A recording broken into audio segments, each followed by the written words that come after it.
घर ही में रह के पिया परदेस बानी, घर ही में रह के पिया परदेस बानी।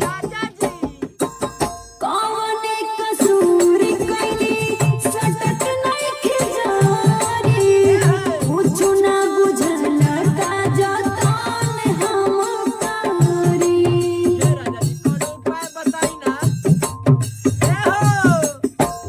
कौन कसूर कइली सटक नइखे जारी, कुछु ना बुझला का जतन हम करी।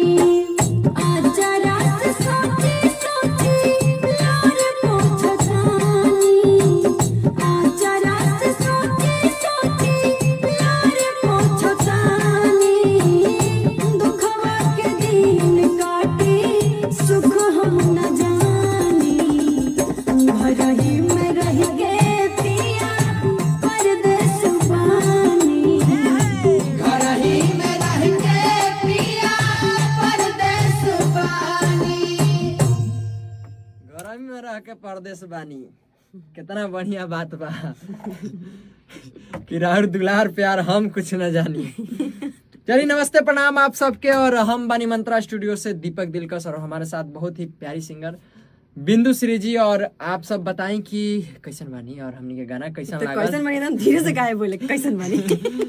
हमनी के गाना ही कैसन लागल। घर ही में रहकर हुआ परदेस बानी, और आप सब जौन प्यार आशीर्वाद पिछला गाना के देनी है दे तनी, जौन मजा आ जाता है एकदम देख के, तो ओकरा खातिर दिल से धन्यवाद आप सबके। और ऐसे ही बढ़िया बढ़िया गाना हमनी के बनाओ तनी जा, रहुआ सबके मनोरंजन करवाओ तनी जा, और आप सब जो आशीर्वाद दे रहे हैं उसके लिए हम लोग तहे दिल से एकदम जीवन भर के लिए ऋण का है